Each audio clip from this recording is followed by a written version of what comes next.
66 तक आउंदी गल 78 ਵਿੱਚ ਆ ਕੇ ਗੱਲ ਬਿਲਕੁਲ ਬਦਲ ਜਾਂਦੀ ਹੈ। ਤਾਂ ਜਦੋਂ ਸਿੱਖਾਂ ਦੇ ਲਈ ਜੋ ਉਸ ਵੇਲੇ ਦੀ ਵਕਤ ਦੀ ਹਕੂਮਤ ਸੀਗੀ ਉਹਨੇ ਸਾਰੇ ਰਾਹ ਬੰਦ ਕਰ ਦਿੱਤੇ। ਜਦੋਂ ਆਰਥਿਕਤਾ ਜਿਹੜੀ ਹੈ ਉਹਦੇ 'ਤੇ ਇਜਾਰੇਦਾਰੀ ਸਥਾਪਿਤ ਹੋਣ ਲੱਗੀ, ਜਦੋਂ ਰਿਜ਼ਕ ਦੇ ਰਾਹ ਬੰਦ ਹੋ ਗਏ ਤਾਂ ਖਾਲਸੇ ਨੂੰ ਫਿਰ ਆਪਣੀ ਅਰਦਾਸ ਵਿੱਚੋਂ ਮਿਲਣ ਵਾਲਾ ਉਹ ਬਲ ਜਿਹੜਾ ਹੈ ਉਸ ਨੇ ਜਗਾਇਆ ਅਤੇ ਖਾਲਸੇ ਨੇ ਫਿਰ ਦੇਗ ਤੇਗ ਫਤਿਹ ਕਰਨ ਦਾ ਨਾਅਰਾ ਬੁਲੰਦ ਕੀਤਾ। ਇੱਕ ਸ਼ੁੱਧ ਸਪਿਰਿਟ ਜਿਹੜੀ ਹੈ ਉਹ ਸਰਦਾਰਾਂ ਦੇ ਰੂਪ ਵਿੱਚ ਸ਼ਾਮ ਸਿੰਘ ਅਟਾਰੀ ਵਾਲੇ ਦੇ ਰੂਪ ਵਿੱਚ ਸਾਹਮਣੇ ਆਈ। ਹੌਲੀ ਹੌਲੀ ਇਹ ਕਿਨਾਰੇ 'ਤੇ ਹੁੰਦੇ ਗਏ।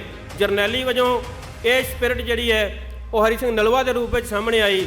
ਇਹ ਵੀ ਦਰਬਾਰ ਦੀਆਂ ਸਾਜ਼ਿਸ਼ਾਂ ਤੋਂ, ਉਹਨਾਂ ਚੀਜ਼ਾਂ ਤੋਂ ਲਾਂਭੇ ਹੁੰਦੇ ਗਏ।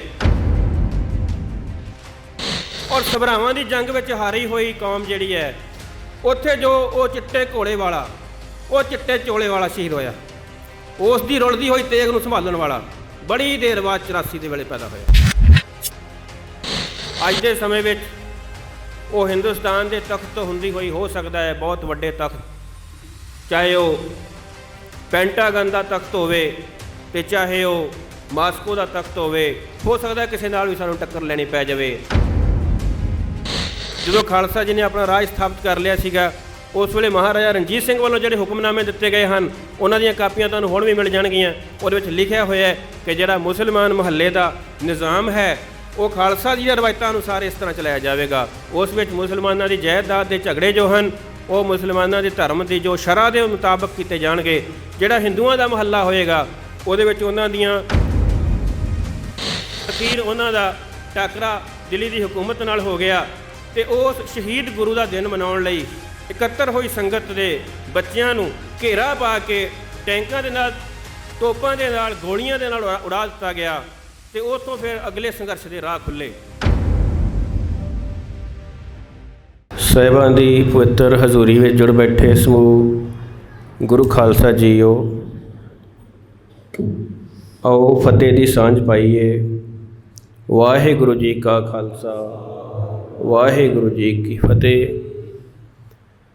ਸ਼ਹੀਦ ਗੁਰੂ ਪਿਤਾ ਦੀ ਗੋਦ ਵਿੱਚ ਬੈਠ ਕੇ ਆਪਣੇ ਸ਼ਹੀਦਾਂ ਨੂੰ ਯਾਦ ਕਰਨਾ ਬਹੁਤ ਹੀ ਮਾਇਨਾਖੇਜ਼ ਹੈ ਅਤੇ ਇਹ ਆਉਣ ਵਾਲੀਆਂ ਨਸਲਾਂ ਨੂੰ ਆਪਣੇ ਇਤਿਹਾਸ ਨਾਲ ਔਰ ਆਪਣੇ ਭਵਿੱਖ ਦੇ ਨਿਸ਼ਾਨਿਆਂ ਨਾਲ ਜੋੜਨ ਦਾ ਸਬੱਬ ਹੈ। ਸੋ ਇੱਥੇ ਜਦੋਂ ਅਸੀਂ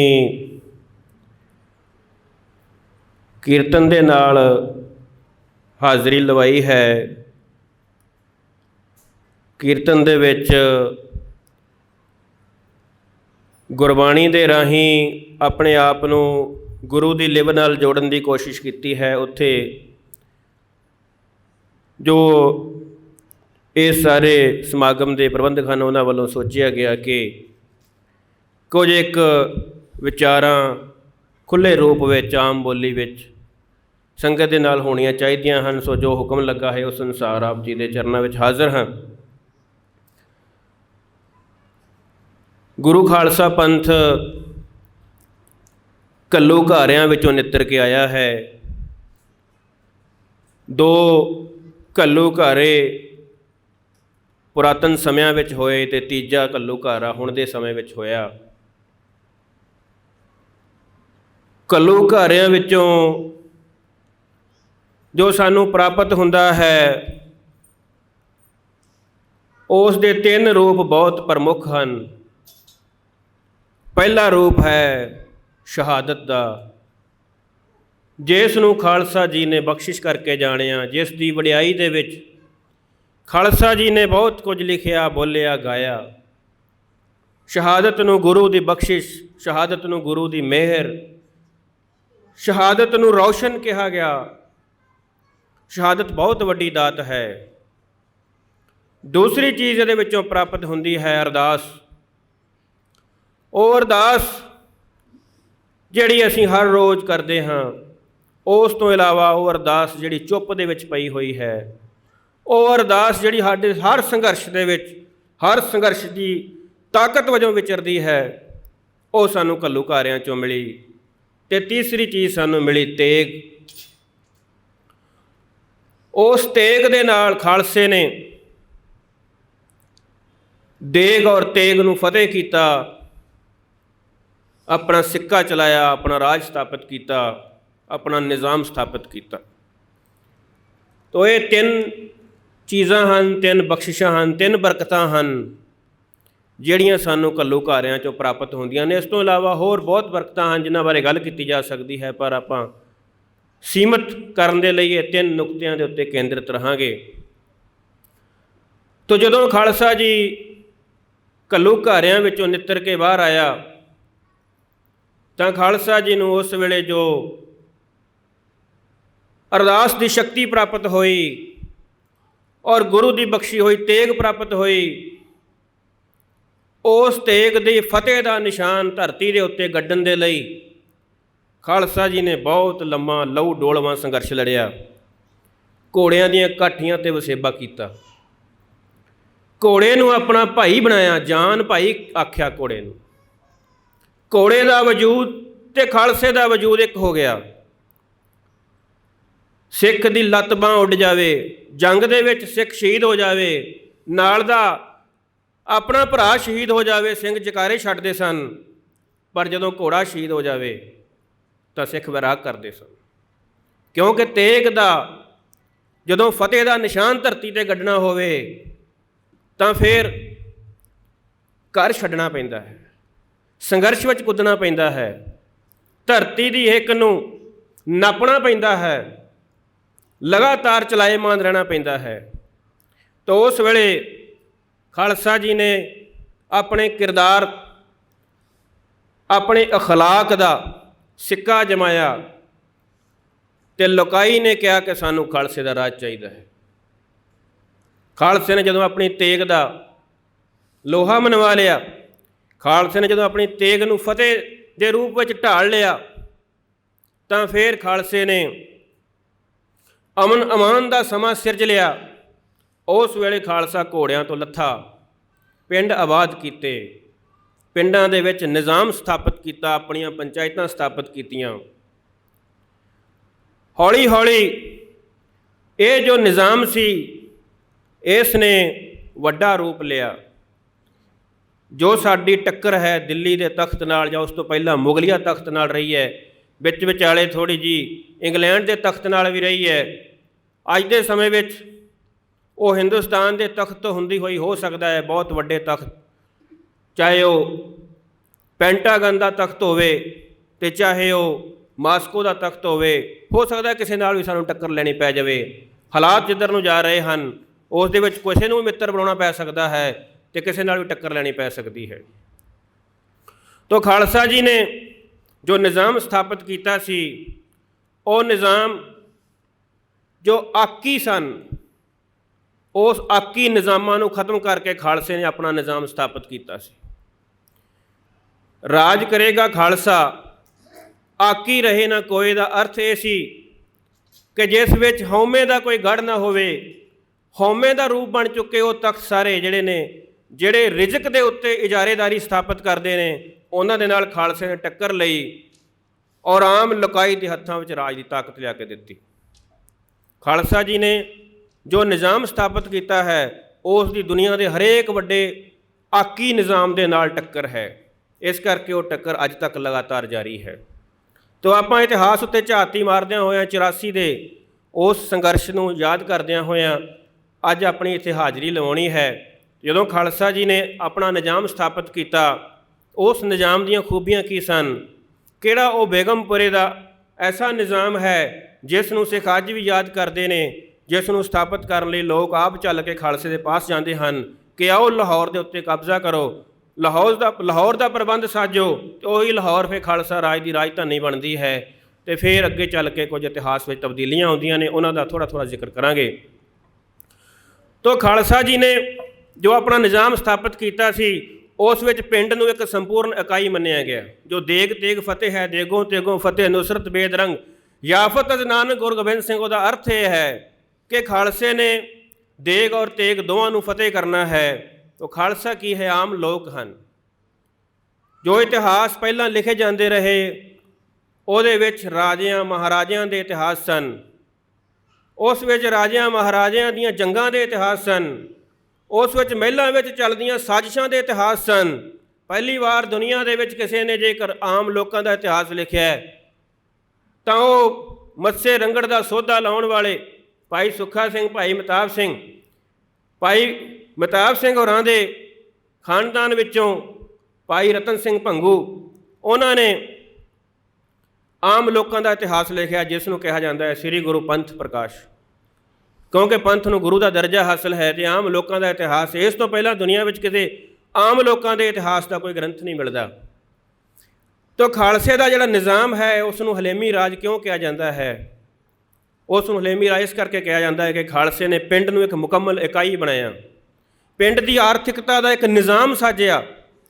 ਆਮ ਤੌਰ 'ਤੇ ਤੁਸੀਂ ਅਜੇ ਵੀ ਕਈ ਵਾਰ ਕਿਸੇ ਨੂੰ ਕੋਈ ਗੱਲ ਮਨਾਉਣ ਦੀ ਕੋਸ਼ਿਸ਼ ਕਰੋ ਤਾਂ ਉਹ ਕਹੇਗਾ ਇਹ ਗੱਲ ਕਿੱਥੇ ਲਿਖੀ ਹੈ, ਇਹ ਗੱਲ ਕਿਉਂ ਪੁੱਛੀ ਜਾਂਦੀ ਹੈ। ਕਈ ਵਾਰ ਕਿਸੇ ਨੂੰ ਕੋਈ ਗੱਲ ਮਨਾਉਣ ਦੀ ਕੋਸ਼ਿਸ਼ ਕਰੋ ਤਾਂ ਉਹ ਕਹਿੰਦਾ ਹੈ ਤੁਹਾਡਾ ਕਿਹੜਾ ਲਿਖਿਆ ਦੇਣਾ ਹੈ ਅਸੀਂ। ਤਾਂ ਇਸ ਗੱਲ ਦੇ ਪਿੱਛੇ ਜਾਓ ਕਿ ਇਹ ਗੱਲ ਕਿਉਂ ਪੈਦਾ ਹੁੰਦੀ ਹੈ। ਆਮ ਸੱਜਣ ਪਿੰਡ ਵਿੱਚ ਜਦੋਂ ਗੱਲ ਕਰਦੇ ਨੇ, ਸੱਥ ਵਿੱਚ ਬਹਿੰਦੇ ਨੇ, ਉਹਨੂੰ ਜਦੋਂ ਪੰਚਾਇਤ ਕੋਈ ਗੱਲ ਮਨਾਉਣ ਦੀ ਕੋਸ਼ਿਸ਼ ਕਰਦੀ ਹੈ ਤਾਂ ਉਹ ਅੱਗੋਂ ਜਦੋਂ ਮੁੱਕਰਦਾ ਹੈ ਉਸ ਗੱਲ ਤੋਂ ਤਾਂ ਉਹ ਆਪਣੀ ਦਲੀਲ ਦਿੰਦਾ ਹੈ ਕਿ ਗੱਲ ਲਿਖੀ ਕਿੱਥੇ ਹੈ। ਤਾਂ ਅਸੀਂ ਸੋਚਣਾ ਸ਼ੁਰੂ ਕੀਤਾ ਕਿ ਲਿਖਿਆ ਹੁੰਦਾ ਕਿੱਥੇ ਹੈ। ਜਿਸ ਬਾਰੇ ਬੰਦਾ ਪੁੱਛਦਾ ਹੈ ਵੀ ਕਿੱਥੇ ਲਿਖਿਆ ਹੈ, ਤਾਂ ਉਹ ਲਿਖਿਆ ਹੋਇਆ ਡਾਕੂਮੈਂਟ ਜਿਹੜਾ ਖਾਲਸੇ ਨੇ ਆਪਣਾ ਨਿਜ਼ਾਮ ਸਾਜਿਆ ਸੀ ਪਿੰਡ ਪੱਧਰ 'ਤੇ, ਉਹ ਦਸਤਾਵੇਜ਼ ਸੀ ਜਿਸ ਦਾ ਨਾਂ ਸੀ ਵਾਜਬੁਲ ਅਰਜ਼। ਉਸ ਲਿਖਤ ਦੇ ਵਿੱਚ ਲਿਖਿਆ ਹੁੰਦਾ ਸੀ ਕਿ ਜਿਹੜੀ ਦੇਗ ਤੇਗ ਫਤਿਹ ਹੈ ਉਸ ਦਾ ਨਿਜ਼ਾਮ ਥੱਲੇ ਵਾਲੇ ਪੱਧਰ ਤੱਕ ਕਿਵੇਂ ਲਾਗੂ ਹੋਵੇਗਾ। ਉਸ ਦਾ ਨਿਜ਼ਾਮ ਇਵੇਂ ਲਾਗੂ ਹੁੰਦਾ ਸੀ ਕਿ ਬਹੁਤ ਥੋੜ੍ਹੀ ਚਾਈ ਜ਼ਮੀਨ ਸੀ, ਖੂਹਾਂ ਦੇ ਨਾਲ ਸਿੰਜਣ ਵਾਲੀ ਜ਼ਮੀਨ ਜਿਹੜੀ ਸੀ ਬਹੁਤ ਥੋੜ੍ਹੀ ਸੀ। ਉਸ ਜ਼ਮੀਨ ਦੇ ਵਿੱਚੋਂ ਜੋ ਰਿਜ਼ਕ ਪੈਦਾ ਹੋਏਗਾ ਉਸ ਪਿੰਡ ਦੀਆਂ ਜਿੰਨੀਆਂ ਪੱਤੀਆਂ ਨੇ ਉਹਨਾਂ ਦੇ ਵਿੱਚ ਵਸਣ ਵਾਲੇ ਹਰੇਕ ਕਿਸਮ ਦੇ, ਹਰੇਕ ਕਸਬ ਨਾਲ ਜੁੜੇ ਹੋਏ, ਹਰੇਕ ਜਾਤ ਨਸਲ ਨਾਲ ਜੁੜੇ ਹੋਏ ਲੋਕਾਂ ਦਾ ਸਾਂਝਾ ਹੋਏਗਾ। ਇੱਕ ਲਿਖਤ ਹੁੰਦੀ ਸੀ ਕਿ ਜੋ ਰਿਜ਼ਕ ਪੈਦਾ ਕਰਨ ਵਾਲੇ ਹਨ ਉਹ ਰਿਜ਼ਕ ਬਾਕੀਆਂ ਨਾਲ ਸਾਂਝਾ ਕਰਨਗੇ ਔਰ ਬਾਕੀਆਂ ਦੇ ਕੋਲ ਜਿਹੜੀ ਦਸਤਕਾਰੀ ਹੈ, ਹੋਰ ਗੁਣ ਹਨ, ਉਹ ਇਹਨਾਂ ਦੇ ਨਾਲ ਸਾਂਝਾ ਕਰਨਗੇ। ਇਹ ਲਿਖਤ ਹੁੰਦੀ ਸੀ ਅਤੇ ਇਹਦੇ ਨਾਲ ਇੱਕ ਨਿਜ਼ਾਮ ਚੱਲਦਾ ਸੀ ਅਤੇ ਪਿੰਡ ਦਾ ਇੱਕ ਸੁਤੰਤਰ ਦੇਸ਼ ਦੇ ਵਾਂਗੂ ਇੱਕ ਨਿਜ਼ਾਮ ਚੱਲਦਾ ਸੀਗਾ। ਪਿੰਡ ਆਪਣੇ ਆਪ ਵਿੱਚ ਇੱਕ ਇਕਾਈ ਸੀ, ਇੱਕ ਸੰਪੂਰਨ ਇਕਾਈ ਸੀ। ਇੱਕ ਜਿਹੜੀ ਸ਼ਕਤੀਆਂ ਦੇ ਵੰਡ ਦੀ ਗੱਲ ਪੋਲੀਟੀਕਲ ਸਾਇੰਸ 'ਚ ਪੜ੍ਹਾਈ ਜਾਂਦੀ ਹੈ ਉਹ ਸੰਪੂਰਨ ਤੌਰ 'ਤੇ ਡਿਸਟਰੀਬਿਊਸ਼ਨ ਹੋਈ ਸੀ। ਔਰ ਉੱਥੇ ਜਿਹੜੀਆਂ ਪੰਚਾਇਤਾਂ ਕੰਮ ਕਰਦੀਆਂ ਸਨ, ਬੇਸ਼ੱਕ ਅੱਜ ਦੀ ਭਾਸ਼ਾ ਦੀ ਲੋੜ ਮੁਤਾਬਕ ਸਾਨੂੰ ਉਹਨਾਂ ਨੂੰ ਖਾਲਸਾ ਪੰਚਾਇਤਾਂ ਕਹਿਣ ਦੀ ਲੋੜ ਪੈ ਸਕਦੀ ਹੈ, ਉਹ ਖਾਲਸਾ ਰਾਜ ਦੀਆਂ ਪੰਚਾਇਤਾਂ ਸਨ ਅਤੇ ਉਹਦੇ ਵਿੱਚ ਜੋ ਨਿਯਮ ਸਨ ਉਹ ਸਾਰਿਆਂ ਲਈ ਸਨ। ਹੋ ਸਕਦਾ ਹੈ ਉਹ ਪਿੰਡ ਮੁਸਲਮਾਨਾਂ ਦਾ ਹੋਵੇ, ਉਸ ਵਿੱਚ ਜੋ ਨਿਯਮ ਹਨ ਉਹ ਖਾਲਸਾ ਜੀ ਦੇ ਨਿਯਤ ਕੀਤੇ ਹੋਏ ਹਨ। ਇਹ ਖਾਲਸਾ ਰਾਜ ਹੈ। ਉਹ ਜੋ ਨਿਯਮ ਇੱਕ ਪਿੰਡ ਵਿੱਚ, ਇੱਕ ਸ਼ਹਿਰ ਵਿੱਚ, ਹਰੇਕ ਜਗ੍ਹਾ ਉੱਤੇ ਸਮਾਨ ਰੂਪ ਵਿੱਚ ਲਾਗੂ ਹੁੰਦੇ ਸਨ।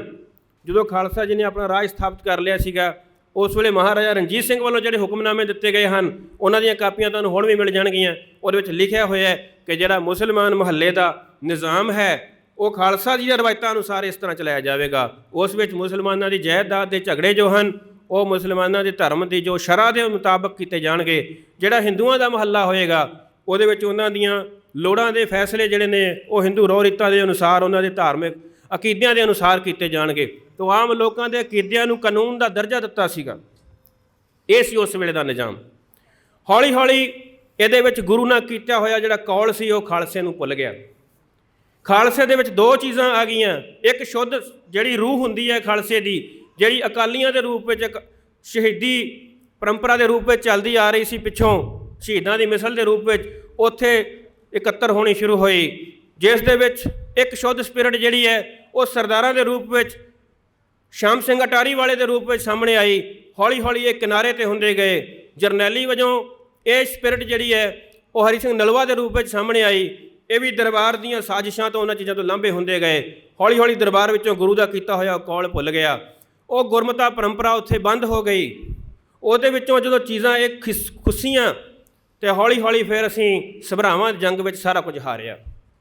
ਔਰ ਸਭਰਾਵਾਂ ਦੀ ਜੰਗ ਵਿੱਚ ਹਾਰੀ ਹੋਈ ਕੌਮ ਜਿਹੜੀ ਹੈ, ਉੱਥੇ ਜੋ ਉਹ ਚਿੱਟੇ ਘੋੜੇ ਵਾਲਾ, ਉਹ ਚਿੱਟੇ ਚੋਲੇ ਵਾਲਾ ਸ਼ਹੀਦ ਹੋਇਆ, ਉਸ ਦੀ ਰੁਲਦੀ ਹੋਈ ਤੇਗ ਨੂੰ ਸੰਭਾਲਣ ਵਾਲਾ ਬੜੀ ਦੇਰ ਬਾਅਦ 84 ਦੇ ਵੇਲੇ ਪੈਦਾ ਹੋਇਆ। ਸੰਤ ਜਰਨੈਲ ਸਿੰਘ ਨੇ ਉਸ ਦੀ ਤੇਗ ਨੂੰ ਸਾਂਭਿਆ। ਉਸ ਤੇਗ ਦੇ ਕਈ ਰੂਪ ਨੇ, ਉਸ ਤੇਗ ਨੇ ਬਹੁਤ ਰੂਪ ਵਟਾਏ। ਉਹ ਤੇਗ ਦਾ ਜਿਹੜਾ ਰੂਪ ਹੈ, ਸਮੇਂ ਦੀ ਹਕੂਮਤ ਦੇ ਹਥਿਆਰਾਂ ਦਾ ਮੁਕਾਬਲਾ ਕਰਨ ਲਈ ਕਦੀ ਕੋਈ ਰੂਪ ਲੈਂਦਾ ਹੈ, ਕਦੀ ਕੋਈ ਰੂਪ ਲੈਂਦਾ ਹੈ। ਉਸਨੇ ਕਲਾਸ਼ਨੀਕੋਵ ਦਾ ਰੂਪ ਵੀ ਲੈਣਾ, ਉਹਨੇ ਲਿਊਗਰ ਦਾ ਰੂਪ ਵੀ ਲੈਣਾ ਹੈ, ਉਹਨੇ ਸਟਿੰਗਰਾਂ ਨੂੰ ਜਾ ਹੱਥ ਪਾਉਣਾ ਹੈ। ਉਸ ਤੇਗ ਨੇ ਬੜੇ ਰੂਪ ਲੈਣੇ ਨੇ, ਕਿਉਂਕਿ ਉਹ ਜਿਹੜੀ ਰੁਲਦੀ ਤੇਗ ਸ਼ਹੀਦੀ ਸ਼ਾਹ ਸਵਾਰ ਨੇ ਦੂਰ। ਉਸ ਵੇਲੇ ਜਦੋਂ ਜਨਰਲ ਸ਼ਾਮ ਸਿੰਘ ਅਟਾਰੀ ਸ਼ਹੀਦ ਹੋ ਜਾਂਦੇ ਆ, ਉਹਦੇ ਵਿੱਚ ਉਤਰਨਾ ਪਏਗਾ, ਆਪਣੀ ਸੁਰਤ ਨੂੰ ਉੱਥੇ ਲੈ ਕੇ ਜਾਣਾ ਪਏਗਾ ਕਿ ਹੋਇਆ ਕੀ ਐਡਾ ਵੱਡਾ ਰਾਜ, ਜਿਸ ਰਾਜ ਦੀਆਂ ਸਿਫਤਾਂ ਇੰਨੀ ਦੂਰ ਤੱਕ ਗਈਆਂ, ਨੈਪੋਲੀਅਨ ਬੋਨਾਪਾਰਟ ਦੇ ਜਰਨੈਲ ਉਹਨੂੰ ਛੱਡ ਕੇ ਮਹਾਰਾਜਾ ਰਣਜੀਤ ਸਿੰਘ ਦੀ ਨੌਕਰੀ ਕਰਨ ਲਈ ਮਜਬੂਰ ਹੋਏ। ਉਹ ਕਿਹੜਾ ਰਾਜ ਜਿਹੜਾ ਉਹ ਇਸ ਤਰ੍ਹਾਂ ਕਿਵੇਂ ਖੇਰੋ ਖੇਰੋ ਹੋਇਆ, ਉਹਦੇ 'ਚ ਗੱਲ ਕੀ ਹੋਈ, ਗੁਰੂ ਨੇ ਉਹਦੇ ਵੱਲ ਕੰਡ ਕਿਉਂ ਕੀਤੀ, ਉਸ ਵਿੱਚੋਂ ਗੁਰੂ ਦੀ ਬਰਕਤ ਮੁੱਕੀ ਕਿਵੇਂ, ਉਸ ਦੀ ਜਦ ਤੱਕ ਫੋਲਾ ਫਾਲੀ ਨਹੀਂ ਕਰਦੇ ਉਹਨਾਂ ਚਿਰ ਤੱਕ ਅਗਲੇ ਭਵਿੱਖ ਦੇ ਰਾਹ ਨਹੀਂ ਨਿਕਲਦੇ। ਤਾਂ ਖਾਲਸੇ ਦਾ ਨਿਜ਼ਾਮ ਅਸੀਂ ਸਭਰਾਵਾਂ ਦੀ ਜੰਗ ਵਿੱਚ ਹਾਰ ਆਏ। ਉਸ ਤੋਂ ਬਾਅਦ ਅਸੀਂ ਸੰਘਰਸ਼ ਕੀਤਾ ਹਕੂਮਤ ਇੰਗਲਿਸ਼ੀਆ ਦੇ ਨਾਲ। ਉਹ ਸੰਘਰਸ਼ ਕਰਨ ਦੇ ਲਈ ਅਸੀਂ ਗੁਰਦੁਆਰਾ ਸਾਹਿਬ ਆਜ਼ਾਦ ਕਰਾਉਣ ਦਾ ਰਾਹ ਫੜਿਆ। ਜਦੋਂ ਗੁਰਦੁਆਰਾ ਸਾਹਿਬ ਆਜ਼ਾਦ ਕਰਾਉਣ ਦੇ ਲਈ ਜਿਹੜਾ ਰਾਹ ਖੁੱਲ੍ਹਿਆ ਸੀਗਾ, ਉਹਦੇ ਵਿੱਚ ਸਿੱਖਾਂ ਨੇ ਹਕੂਮਤ ਇੰਗਲਿਸ਼ੀਆ ਦੇ ਕਾਨੂੰਨਾਂ ਨੂੰ ਮੰਨ ਲਿਆ, ਉਹਦੇ ਅਧੀਨ ਚੱਲਣ ਲੱਗ ਪਏ। ਤਾਂ ਵਿੱਚੋਂ ਇੱਕ ਜਿਹੜੀ ਸ਼ੁੱਧ ਸਪਿਰਿਟ ਜਿਹੜੀ ਮਹਾਰਾਜਾ ਰਣਜੀਤ ਸਿੰਘ ਦੇ ਦਰਬਾਰ ਵਿੱਚੋਂ ਕਿਨਾਰਾ ਕਰਕੇ ਪਾਸੇ ਹੋਏ ਸੀ, ਜਿਹੜੀ ਆਪਣੀ ਸ਼ਹਾਦਤ ਦੇ ਨਾਲ ਬਾਅਦ 'ਚੋਂ ਉਸ ਸੁਪਨੇ ਨੂੰ ਰੋਸ਼ਨ ਕਰਦੀ ਹੈ, ਉਹ ਸਪਿਰਿਟ ਨੇ ਫਿਰ ਉਸ ਤਹਿਰੀਕ ਦੇ ਨਾਲੋਂ ਆਪਣੇ ਆਪ ਨੂੰ ਪਾਸੇ ਕੀਤਾ ਅਤੇ ਉਹ ਬਬਰ ਅਕਾਲੀਆਂ ਦੇ ਰੂਪ ਵਿੱਚ ਸਾਹਮਣੇ ਆਈ, ਉਹ ਗਦਰੀਆਂ ਦੇ ਰੂਪ ਵਿੱਚ ਸਾਹਮਣੇ ਆਈ। ਅਤੇ ਉਸ ਸਪਿਰਿਟ ਦਾ ਹੀ ਜਿਹੜਾ ਰੂਪ ਸੀਗਾ, ਜਿਹੜੀ ਪਿੱਛੋਂ ਮਹਾਰਾਜਾ ਰਣਜੀਤ ਸਿੰਘ ਦੇ ਜਰਨੈਲਾਂ ਵਿੱਚੋਂ ਭਾਈ ਮਹਾਰਾਜ ਸਿੰਘ ਦੇ ਰੂਪ ਵਿੱਚ ਅੱਗੇ ਚੱਲਦੀ ਆ ਰਹੀ ਸੀ, ਜਿਹਨੇ ਹਥਿਆਰ ਨਹੀਂ ਜਮ੍ਹਾਂ ਕਰਾਏ, ਸੰਘਰਸ਼ ਦਾ ਰਾਹ ਚੁਣਿਆ, ਉਸ ਸਪਿਰਿਟ ਨੇ ਔਰ ਇਹ ਸਾਰੀਆਂ ਚੀਜ਼ਾਂ ਨੇ ਫਿਰ ਅੱਗੇ ਆ ਕੇ ਸੰਘਰਸ਼ ਦੇ ਰਾਹ 47 ਤੱਕ ਜਾਰੀ ਰੱਖੇ। 47 ਤੋਂ ਬਾਅਦ ਨਿਜ਼ਾਮ ਬਦਲ ਜਾਂਦਾ ਹੈ ਅਤੇ ਉਸ ਵੇਲੇ ਫਿਰ 66 ਤੱਕ ਆਉਂਦੀ ਗੱਲ, 78 ਵਿੱਚ ਆ ਕੇ ਗੱਲ ਬਿਲਕੁਲ ਬਦਲ ਜਾਂਦੀ ਹੈ। ਤਾਂ ਜਦੋਂ ਸਿੱਖਾਂ ਦੇ ਲਈ ਜੋ ਉਸ ਵੇਲੇ ਦੀ ਵਕਤ ਦੀ ਹਕੂਮਤ ਸੀਗੀ, ਉਹਨੇ ਸਾਰੇ ਰਾਹ ਬੰਦ ਕਰ ਦਿੱਤੇ। ਜਦੋਂ ਆਰਥਿਕਤਾ ਜਿਹੜੀ ਹੈ ਉਹਦੇ 'ਤੇ ਇਜਾਰੇਦਾਰੀ ਸਥਾਪਿਤ ਹੋਣ ਲੱਗੀ, ਜਦੋਂ ਰਿਜ਼ਕ ਦੇ ਰਾਹ ਬੰਦ ਹੋ ਗਏ, ਤਾਂ ਖਾਲਸੇ ਨੂੰ ਫਿਰ ਆਪਣੀ ਅਰਦਾਸ ਵਿੱਚੋਂ ਮਿਲਣ ਵਾਲਾ ਉਹ ਬਲ ਜਿਹੜਾ ਹੈ ਉਸ ਨੇ ਜਗਾਇਆ ਅਤੇ ਖਾਲਸੇ ਨੇ ਫਿਰ ਦੇਗ ਤੇਗ ਫਤਿਹ ਕਰਨ ਦਾ ਨਾਅਰਾ ਬੁਲੰਦ ਕੀਤਾ ਕਿ ਜਿਹੜਾ ਇਹ ਰਿਜ਼ਕ ਹੈ, ਇਹਦੇ ਉੱਤੇ ਜੋ ਮੌਜੂਦਾ ਹਕੂਮਤ ਹੈ ਉਹ ਇਜਾਰੇਦਾਰੀ ਸਥਾਪਿਤ ਕਰ ਰਹੀ ਹੈ। ਕਿਸਾਨਾਂ ਨੂੰ ਉਹਨਾਂ ਦੀ ਉਪਜ ਦਾ ਜਿਹੜਾ ਮੁੱਲ ਨਹੀਂ ਮਿਲ ਰਿਹਾ, ਔਰ ਹੌਲੀ ਹੌਲੀ ਜਿਹੜੀ ਉਪਜ ਦੇ ਨਾਲ ਜੁੜੀਆਂ ਹੋਈਆਂ ਚੀਜ਼ਾਂ ਨੇ, ਜਿਵੇਂ ਪਾਣੀ ਦਾ ਮਸਲਾ ਸੀਗਾ, ਜਿਵੇਂ ਹੋਰ ਇੱਜ਼ਤ ਅਣਖ ਦੇ ਮਸਲੇ ਸੀਗੇ, ਉਹਨਾਂ ਨੂੰ ਨਜਿੱਠਣ ਦੇ ਲਈ ਰਾਹ ਨਹੀਂ ਦਿੱਤਾ ਜਾ ਰਿਹਾ, ਨਿਆਂ ਪ੍ਰਾਪਤੀ ਦੇ ਰਸਤੇ ਰੋਕੇ ਜਾ ਰਹੇ ਨੇ। ਤਾਂ ਜਿਹੜੇ ਇਹ ਮੁੱਢਲੇ ਹੱਕ ਸਨ, ਜਦੋਂ ਇਹ ਵੀ ਖੁੱਸ ਰਹੇ ਸਨ, ਤਾਂ ਉਸ ਵੇਲੇ ਸਿੱਖਾਂ ਨੇ ਫਿਰ ਸੰਘਰਸ਼ ਦਾ ਰਾਹ ਫੜਿਆ। 78 ਦੇ ਵਿੱਚ ਆਉਂਦਿਆਂ ਉਸ ਸੰਘਰਸ਼ ਨੇ ਤਿੱਖਾ ਰੂਪ ਲੈ ਲਿਆ, ਔਰ ਇਹ ਜਿਹੜੀ ਸੰਘਰਸ਼ ਦੀ ਤਾਕਤ ਹੈ ਉਹ ਸੰਤ ਕਰਤਾਰ ਸਿੰਘ ਜੀ ਦੇ ਦੁਆਲੇ ਇਕੱਤਰ ਹੋਣੀ ਸ਼ੁਰੂ ਹੋਈ, ਔਰ ਫਿਰ ਸੰਤ ਜਰਨੈਲ ਸਿੰਘ ਜੀ ਨੇ ਉਸ ਤਾਕਤ ਨੂੰ ਅੱਗੇ ਅਗਵਾਈ ਦਿੱਤੀ। ਅਤੇ ਫਿਰ ਜਿਵੇਂ ਪ੍ਰੋਫੈਸਰ ਹਰਿੰਦਰ ਸਿੰਘ ਮਹਿਬੂਬ ਲਿਖਦੇ ਹੈ ਕਿ ਅਖੀਰ ਉਹਨਾਂ ਦਾ ਟਾਕਰਾ ਦਿੱਲੀ ਦੀ ਹਕੂਮਤ ਨਾਲ ਹੋ ਗਿਆ, ਅਤੇ ਉਸ ਸ਼ਹੀਦ ਗੁਰੂ ਦਾ ਦਿਨ ਮਨਾਉਣ ਲਈ ਇਕੱਤਰ ਹੋਈ ਸੰਗਤ ਦੇ ਬੱਚਿਆਂ ਨੂੰ ਘੇਰਾ ਪਾ ਕੇ ਟੈਂਕਾਂ ਦੇ ਨਾਲ, ਤੋਪਾਂ ਦੇ ਨਾਲ, ਗੋਲੀਆਂ ਦੇ ਨਾਲ ਉਡਾ ਦਿੱਤਾ ਗਿਆ, ਅਤੇ ਉੱਥੋਂ ਫਿਰ ਅਗਲੇ ਸੰਘਰਸ਼ ਦੇ ਰਾਹ ਖੁੱਲ੍ਹੇ। ਉਸ ਸੰਘਰਸ਼ ਦੇ ਨਾਲ ਤਬਾਹ ਹੋਏ ਅਕਾਲ ਤਖਤ ਸਾਹਿਬ, ਜ਼ਖਮੀ ਹੋਏ ਹਰਿਮੰਦਰ ਸਾਹਿਬ, ਸ੍ਰੀ ਗੁਰੂ ਗ੍ਰੰਥ ਸਾਹਿਬ ਦੇ ਸਰੂਪ, ਸ਼ਹੀਦ ਹੋਏ ਸਿੰਘਾਂ ਸਿੰਘਣੀਆਂ ਦੇ ਖੂਨ ਨੇ ਹਿਸਾਬ ਮੰਗਿਆ, ਅਤੇ ਭਾਈ ਬੇਅੰਤ ਸਿੰਘ ਨੇ ਬਾਬੇ ਬੁੱਢੇ ਦੀ ਬੇਰ ਦੇ ਥੱਲੇ ਖੜ੍ਹੇ ਹੋ ਕੇ ਅਰਦਾਸ ਕੀਤੀ। ਉਸ ਨੇ ਗੁਰੂ ਕੋਲੋਂ ਤੀਰ ਮੰਗਿਆ ਕਿ ਮੈਨੂੰ ਵੀ ਜਿਵੇਂ ਭਾਈ ਬਚਿੱਤਰ ਸਿੰਘ ਨੂੰ ਨਾਗਣੀ ਬਖਸ਼ੀ ਸੀ, ਜਿਵੇਂ ਭਾਈ ਸੁੱਖਾ ਸਿੰਘ ਮਤਾਬ ਸਿੰਘ ਨੂੰ ਤੇਗ ਬਖਸ਼ੀ ਸੀ, ਮੈਨੂੰ ਵੀ ਇੱਕ ਤੀਰ ਬਖਸ਼ਿਆ ਜਾਵੇ। ਅੱਜ ਆ ਬਾਜ ਦੀ ਤਸਵੀਰ ਦਿੱਤੀ ਗਈ ਹੈ ਕੀਰਤਨੀ ਸਿੰਘਾਂ ਨੂੰ। ਇੱਕ ਬਾਜ ਆਉਂਦਾ ਹੈ ਅਤੇ ਬੇਅੰਤ ਸਿੰਘ ਸਤਵੰਤ ਸਿੰਘ ਨੂੰ ਕਹਿੰਦਾ ਹੈ, ਤੈਨੂੰ ਪਤਾ ਇਹ ਬਾਜ ਦਾ ਕੀ ਮਤਲਬ ਹੈ? ਇਹ ਗੁਰੂ ਨੇ ਆਪਾਂ ਦੇ ਉੱਤੇ ਬਖਸ਼ਿਸ਼ ਕਰ ਦਿੱਤੀ ਹੈ, ਹੁਣ ਆਪਣੇ ਲਈ ਰਾਹ ਖੁੱਲ੍ਹ ਗਿਆ ਹੈ, ਆਗਿਆ ਹੋ ਗਈ ਹੈ। ਅਤੇ ਉਹਨਾਂ ਨੇ ਉਸ ਗਲਹਿਣੀ ਨਾਰ ਨੂੰ ਗੱਡੀ ਚਾੜ ਦਿੱਤਾ। ਉਸ ਤੋਂ ਬਾਅਦ ਸੰਘਰਸ਼ ਦਾ ਅਗਲਾ ਰੂਪ ਸ਼ੁਰੂ ਹੁੰਦਾ ਹੈ, ਜਿਹਦੇ ਵਿੱਚ ਵੱਖ-ਵੱਖ ਤਰ੍ਹਾਂ ਦੀਆਂ ਸ਼ਹਾਦਤਾਂ, ਜ਼ੁਲਮਾਂ ਤਸ਼ੱਦਦ ਦੀਆਂ ਕਹਾਣੀਆਂ ਆਉਂਦੀਆਂ ਨੇ। ਜਿਹੜੀ ਸ਼ੁੱਧ ਸਪਿਰਿਟ ਹੈ ਉਹ ਤਾਂ ਸ਼ਹੀਦ ਹੋ ਜਾਂਦੀ ਹੈ, ਜਿਹੜੀ ਸ਼ੁੱਧ ਸਪਿਰਿਟ ਹੈ ਉਹ ਤਾਂ ਸੰਘਰਸ਼ ਦੇ ਲੇਖੇ ਵਿੱਚ ਆਪਣੀਆਂ ਜ਼ਿੰਦਗੀਆਂ ਲਾ ਦਿੰਦੀ ਹੈ। ਪਰ ਕਈ ਦੋਇਮ ਕਿਸਮ ਦੇ ਲੋਕ ਹੁੰਦੇ ਨੇ ਜਿਹੜੇ ਉਹ ਸੰਘਰਸ਼ ਨੂੰ ਅੱਗੇ ਚਲਾਉਣ ਦਾ ਦਾਅਵਾ ਕਰਦੇ ਹੋਏ ਉਸ ਸੰਘਰਸ਼ ਦੇ ਅਰਥ ਹੋਰ ਤਰ੍ਹਾਂ ਪ੍ਰਗਟ ਕਰਨੇ ਸ਼ੁਰੂ ਕਰ ਦਿੰਦੇ ਨੇ, ਔਰ ਫਿਰ ਕੋਈ ਮਜ਼ਲੂਮੀਅਤ ਦਾ ਰੌਲਾ ਪਾਉਣ ਲੱਗ ਜਾਂਦਾ ਹੈ, ਕੋਈ ਇਹ ਕਹਿਣਾ ਸ਼ੁਰੂ ਕਰ ਦਿੰਦਾ ਸਾਡੇ 'ਤੇ ਬੜਾ ਜ਼ੁਲਮ ਹੋਇਆ, ਔਰ ਫਿਰ ਹੌਲੀ ਹੌਲੀ ਰਿਆਇਤਾਂ ਲੈਣੀਆਂ ਅਤੇ ਆਪਣੀ ਜਿਹੜੇ ਲੋਕ ਤੁਹਾਡੇ 'ਤੇ ਜ਼ੁਲਮ ਕਰ ਰਹੇ ਨੇ ਉਹਨਾਂ ਦੇ ਉੱਤੇ ਨਿਰਭਰਤਾ ਸਾਬਤ ਕਰਨੀ, ਇਹੋ ਜਿਹੇ ਰਾਹ ਚੱਲ ਪੈਂਦੇ ਨੇ। ਤੋ ਜਿਹੜਾ ਇਹ ਸੰਘਰਸ਼ ਹੈ ਇਸ ਨੂੰ ਦੁਬਾਰਾ ਚੇਤੇ ਕਰਨ ਦੀ, ਦੁਬਾਰਾ ਇੱਥੇ ਇਹਦੀ ਡਿਸਕਸ ਕਰਨ ਦੀ ਲੋੜ ਤਾਂ ਪੈਂਦੀ ਹੈ ਕਿ ਅਸੀਂ ਆਪਣੇ ਪੁਰਾਤਨ ਸਿੰਘਾਂ ਦੇ ਇਤਿਹਾਸ ਤੋਂ ਕੁਝ ਚੇਤਨਾ ਲਈਏ, ਆਉਣ ਵਾਲੇ ਸੰਘਰਸ਼ ਦੇ ਰਾਹ ਖੋਲ੍ਹੀਏ। ਤਾਂ ਇਹ ਜੋ ਆਪਾਂ ਇੱਕ ਪੰਛੀ ਝਾਤ ਮਾਰੀ ਹੈ ਪੁਰਾਣੇ ਸੰਘਰਸ਼ ਤੋਂ ਲੈ ਕੇ ਹੁਣ ਤੱਕ ਜੋ ਕੁਝ ਹੋਇਆ ਉਹਦੇ ਵਿੱਚ, ਤਾਂ ਸਾਡੇ ਸ਼ਹੀਦਾਂ ਨੇ ਸਾਡੇ ਸਾਹਮਣੇ ਉਸ ਸੁਪਨੇ ਨੂੰ ਰੋਸ਼ਨ ਕੀਤਾ ਹੈ ਜਿਸ ਸੁਪਨੇ ਦੇ ਮਿਟ ਜਾਣ ਦੇ ਸਮਾਨ ਪੈਦਾ ਹੋ ਗਏ ਸਨ। ਉਹਨਾਂ ਨੇ ਸ਼ਹੀਦ ਹੋ ਕੇ ਖਾਲਸਾ ਰਾਜ ਦੇ ਸੁਪਨੇ ਨੂੰ ਰੋਸ਼ਨ ਕੀਤਾ ਹੈ ਅਤੇ ਉਹਨਾਂ ਦੀ ਸ਼ਹੀਦੀ ਸਾਡੇ ਤੋਂ ਕੋਈ ਸਵਾਲ ਕਰਦੀ ਹੈ, ਸਾਡੇ ਤੋਂ ਹਿਸਾਬ ਮੰਗਦੀ ਹੈ। ਇਸ ਕਰਕੇ ਸਾਨੂੰ ਇਸ ਤਰ੍ਹਾਂ ਉਹਨਾਂ ਨੂੰ ਯਾਦ ਕਰਨਾ ਪੈਂਦਾ ਹੈ, ਆਪਣੀਆਂ ਪੀੜ੍ਹੀਆਂ ਨੂੰ ਦੱਸਣਾ ਪੈਂਦਾ ਹੈ ਕਿ ਸਾਡਾ ਜੋ ਦੇਗੋਂ ਤੇਗੋਂ ਫਤਿਹ ਹੈ, ਦੇਗ ਔਰ ਤੇਗ ਦੀ ਫਤਿਹ ਦਾ ਮਤਲਬ ਕੀ ਹੈ, ਇਹ ਸਾਰੇ ਕੁਛ ਨੂੰ ਆਪਾਂ ਡਿਸਕਸ ਕਰੀਏ ਕਿ ਜੋ ਖਾਲਸਾ ਰਾਜ ਦਾ ਨਕਸ਼ਾ ਹੋਵੇਗਾ ਉਹ ਕਿਹੋ ਜਿਹਾ ਹੋਏਗਾ, ਉਸ ਦੇ ਵਿੱਚ ਜਿਹੜੀ ਆਰਥਿਕਤਾ ਦਾ ਮਾਡਲ ਹੈ ਕਿਹੋ ਜਿਹਾ ਹੋਏਗਾ। ਤਾਂ ਜਿਹੜਾ ਸਾਡੇ ਪੁਰਾਣੇ ਬੰਦਿਆਂ ਨੇ ਸਿਰਜਿਆ ਸੀਗਾ, ਅਖੀਰ ਸਾਨੂੰ ਉਹਨਾਂ ਰਾਹਾਂ ਦੇ ਉੱਤੇ ਚੱਲਣਾ ਪਏਗਾ। ਜਿਹੜੀ ਸਭਰਾਵਾਂ ਦੀ ਜੰਗ ਵਿੱਚ ਸਾਡੀ ਹਾਰ ਹੋਈ ਹੈ, ਭਾਵੇਂ ਕਿ ਅੰਗਰੇਜ਼ਾਂ ਨੇ ਮੰਨਿਆ ਕਿ ਅਸੀਂ ਇਹ ਜੰਗ ਜਿੱਤੀ ਨਹੀਂ ਹੈ, ਇਹ ਜੰਗ ਅਸੀਂ ਅਸਲ ਵਿੱਚ ਹਾਰੀ ਹੈ। ਉਹਨਾਂ ਦੇ ਜਰਨੈਲਾਂ ਨੇ ਆਪਣੀਆਂ ਕਿਤਾਬਾਂ ਵਿੱਚ ਲਿਖਿਆ ਕਿ ਬੇਸ਼ੱਕ ਅਸੀਂ ਬੇਈਮਾਨੀ ਕਰਕੇ ਜੰਗ ਜਿੱਤ ਗਏ ਹਾਂ, ਪਰ ਅਖਲਾਕੀ ਤੌਰ 'ਤੇ ਸਿੱਖਾਂ ਤੋਂ ਹਾਰ ਗਏ ਹਾਂ। ਔਰ ਫਿਰ ਉਹਨਾਂ ਨੇ ਜਨਰਲ ਸ਼ਾਮ ਸਿੰਘ ਨੂੰ ਉਹਦੀ ਸ਼ਹੀਦ ਹੋਈ ਪਈ ਦੇਹ ਨੂੰ ਸਲਾਮੀ ਦਿੱਤੀ ਹੈ ਔਰ ਸਿੱਖਾਂ ਨੂੰ ਸੁਨੇਹਾ ਭੇਜਿਆ ਹੈ ਕਿ ਇਸ ਸ਼ਹੀਦ ਦਾ ਤੁਸੀਂ ਸਨਮਾਨ ਦੇ ਨਾਲ ਸੰਸਕਾਰ ਕਰੋ। ਔਰ ਬਹੁਤ ਹੀ ਥੋੜ੍ਹੀਆਂ ਥਾਵਾਂ 'ਤੇ ਇੱਦਾਂ ਹੋਇਆ ਹੋਵੇਗਾ ਜਦੋਂ ਅੰਗਰੇਜ਼ਾਂ ਨੇ ਕਿਸੇ ਨੂੰ ਜੰਗ ਵਿੱਚ ਸ਼ਹੀਦ ਹੋਏ ਪਏ ਨੂੰ ਸਤਿਕਾਰ ਦਿੱਤਾ ਹੋਵੇ ਔਰ ਉਹਦੀਆਂ ਅੰਤਮ ਰਸਮਾਂ ਪੂਰੀਆਂ ਕਰਨ ਲਈ ਉਹਦੇ ਵਾਰਸਾਂ ਨੂੰ ਸੱਦਿਆ ਹੋਵੇ। ਉਹ ਇਹਦੀ ਵਜ੍ਹਾ ਇਹ ਸੀ ਕਿ ਉਹਨਾਂ ਨੇ ਬਹੁਤ ਉੱਚੇ ਅਖਲਾਕ ਦਾ ਉੱਥੇ ਪ੍ਰਦਰਸ਼ਨ ਕੀਤਾ।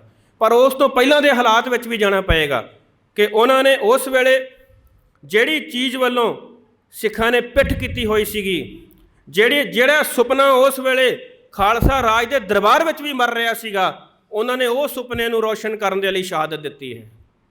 ਉਸੇ ਦਾ ਵਾਰਸ ਭਾਈ ਬੇਅੰਤ ਸਿੰਘ ਹੈ, ਉਸੇ ਦੇ ਵਾਰਸ ਜਨਰਲ ਲਾਭ ਸਿੰਘ ਹੋਣੀ, ਭਾਈ ਬਖਸ਼ੀਸ਼ ਸਿੰਘ ਤਲਵੰਡੀ ਹੋਣੀ, ਉਸੇ ਦੇ ਵਾਰਸ ਅੱਜ ਸਾਡੇ ਦਰਮਿਆਨ ਬੈਠੇ ਨੇ। ਬਹੁਤ ਲੰਬਾ ਸਫ਼ਰ ਹੈ, ਇਹਦੇ ਵਿੱਚ ਨਾਂ ਲੈਣ ਲੱਗੀਏ ਤਾਂ ਨਾਵਾਂ ਦੀ ਸੂਚੀ ਲੰਬੀ ਹੋ ਜਾਂਦੀ ਹੈ, ਪਰ ਇਹ ਸਾਰਾ ਇੱਕ ਸਫ਼ਰ ਹੈ ਜੋ ਸਭਰਾਵਾਂ ਦੀ ਜੰਗ ਤੋਂ ਸ਼ੁਰੂ ਹੋਇਆ ਅਤੇ ਅਜੇ ਮੁੱਕਿਆ ਨਹੀਂ ਅਤੇ ਇਹਨੇ ਅੱਗੇ ਵੀ ਚੱਲਣਾ ਹੈ। ਸੋ ਇਸ ਕਰਕੇ ਜੋ ਸ਼ਹੀਦ ਦੀ ਸ਼ਹਾਦਤ ਹੁੰਦੀ ਹੈ, ਜੋ ਸਾਨੂੰ ਘੱਲੂ ਘਰਾਂ 'ਚੋਂ ਪ੍ਰਾਪਤ ਹੁੰਦੀ ਹੈ, ਉਹ ਸਾਡੇ ਸਾਹਮਣੇ ਕਿਸੇ ਸੁਪਨੇ ਨੂੰ ਰੋਸ਼ਨ ਕਰਨ ਲਈ ਆਪਣਾ ਖੂਨ ਉਸ ਦੀਵੇ ਦੇ ਵਿੱਚ ਤੇਲ ਵਜੋਂ ਪਾਉਂਦੀ ਹੈ ਤਾਂ ਕਿ ਨਸਲਾਂ ਨੂੰ ਪਤਾ ਲੱਗੇ ਕਿ ਇਸ ਸ਼ਹਾਦਤ ਦੇ ਪਿੱਛੇ ਵਜ੍ਹਾ ਕੀ ਹੈ। ਸ਼ਹਾਦਤ ਨੂਰ ਹੈ, ਸ਼ਹਾਦਤ ਰੋਸ਼ਨੀ ਹੈ, ਕਿਸੇ ਸੁਪਨੇ ਨੂੰ ਜਿਉਂਦਾ ਕਰਨ ਲਈ ਕੀਤਾ ਗਿਆ ਕਰਤੱਵ ਹੈ। ਅਤੇ ਦੂਸਰੀ ਚੀਜ਼ ਹੈ ਅਰਦਾਸ। ਜਿਵੇਂ ਕਿ ਕੋਈ ਵੀ ਜਿਹੜਾ ਕਾਰਜ ਹੈ ਸਿੱਖ ਸ਼ੁਰੂ ਕਰਦੇ ਨੇ ਉਹ ਅਰਦਾਸ ਨਾਲ ਕਰਦੇ ਨੇ, ਅਤੇ ਜਿਹੜਾ ਇਹ ਪਿਛਲਾ ਸੰਘਰਸ਼ ਲੜਿਆ ਗਿਆ ਉਹਦੇ ਵਿੱਚ ਕੌਮ ਦੀ ਅਰਦਾਸ ਸੰਘਰਸ਼ ਦੇ ਪਿੱਛੇ ਖੜ੍ਹੀ ਸੀ। ਤਾਂ ਸਾਨੂੰ ਹੁਣ ਦੁਬਾਰਾ ਤੋਂ ਇੱਕ ਜੋਤ ਇੱਕ ਰੂਪ ਹੋ ਕੇ ਉਸੇ ਤਰ੍ਹਾਂ ਅਰਦਾਸ ਵਿੱਚ ਉਤਰਨਾ ਪਏਗਾ।